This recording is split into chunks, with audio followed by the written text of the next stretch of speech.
যেটা খুব নক্কারজনক ঘটনা এবং খুবই বেদনাদায়ক ঘটনা। যেই জড়িত থাক তাকে ইমিডিয়েট শাস্তি দিতে হবে এবং আমরা চাই এই কেসটা ফাস্ট ট্র্যাক কোর্টে হোক।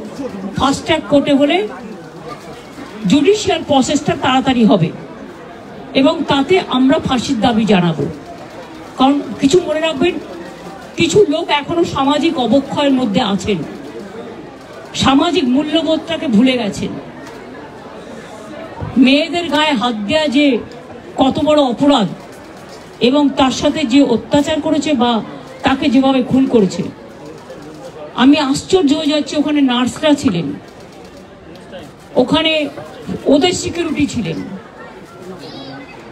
সবাই ছিল, কিন্তু কি করে ঘটনা ঘটলো এটা এখনো আমি ঠিক বুঝতে পারছি না। পুলিশকে আমি বলেছি, বাবা মাও যেটা আমাকে বলেছেন যে ওদের ভেতরেই কেউ আছে।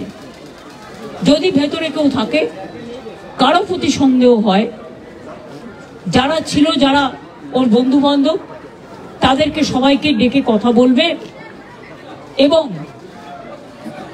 যিনি ফোন করেছিলেন প্রথম বাড়িতে তাকেও ডেকে কথা বললেন। আজকে প্রিন্সিপাল নিজে রেজিগনেশন করে দিয়েছিলেন, বলছিলেন যে আমার বাড়িতেও তো বাচ্চারা আছে, যেভাবে আমাকে গালিগালাজ করা হচ্ছে। তা আমরা তাকে বুঝিয়ে বলেছি, ঠিক আছে আপনাকে ওখানে কাজ করতে হবে না, আমরা ওনাকে সরিয়েছি অন্য জায়গায়। আমরা ওখানে এমএসভিপিকেও সরিয়ে দিয়েছি ডিউ টু নেগলিজেন্স। আমরা হাসপাতাল থেকে হেড অফ দ্য ডিপার্টমেন্ট, যে চেস ডিপার্টমেন্ট, তাকেও সরিয়ে দিয়েছি এবং পুলিশ পোস্টে যে এসিপি ছিলেন তাকেও সরিয়ে দিয়েছি। সবাইকেই সরানো হয়েছে এবং ডগ স্কোয়াড থেকে শুরু করে, ভিডিও থেকে শুরু করে, ফরেন্সিক ডিপার্টমেন্ট থেকে শুরু করে সবাইকেই ইনভলভ করা হয়েছে যাতে খুনি গ্রেপ্তার হয় এবং দোষীরা শাস্তি পায়। এবং আমি চাই পুলিশ যত তাড়াতাড়ি সম্ভব দোষীদের গ্রেপ্তার করবে। আর রবিবার পর্যন্ত যদি তারা কুল কিনারা করতে না পারেন, কারণ ভেতরেও তো অনেকে আছে, তাহলে এই কেসটা আমরা আমাদের হাতে রাখবো না, আমরা সিবিআইকে দিয়ে দেবো। তার কারণ হচ্ছে আমার এতে কোনো পাওয়ার লেনা দেনা কিছু নেই, আমি প্রথম দিন থেকেই বলছি। কিন্তু ওদের সাকসেস রেট খুব কম। তাপসী মালিককে যখন খুন করে হত্যা করা হয়, ধর্ষণ করে, আজ পর্যন্ত বিচার হয়নি।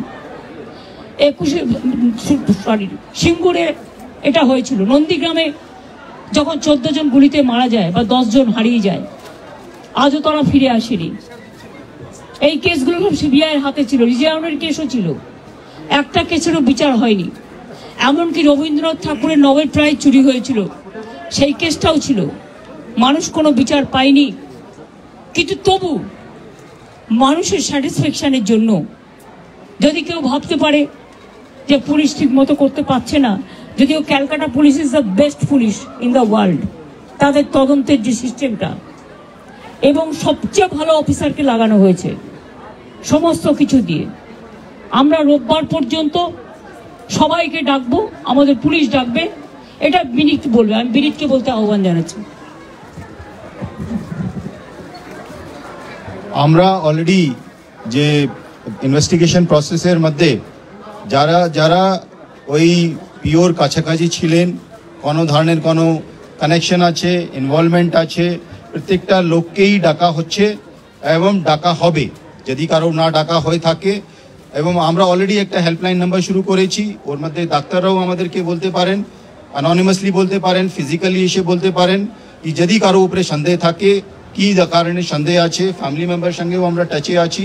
কালকে অ্যাডিশনাল CP1 পার্সোনালি এখানে এসেছিলেন, উনি ওনার ভিউটা জেনে গেছেন। আমিও আজকে এসেছি, ম্যাডাম এখানে এসেছেন, আমরা ওনার ভিউটা জেনে গেছি এবং ওদের সঙ্গে আমরা কন্টিনিউয়াসলি যোগাযোগে থাকবো এবং প্রোগ্রেস অফ ইনভেস্টিগেশন নিশ্চয়ই ওদের সঙ্গে শেয়ার করব। এবং আমরা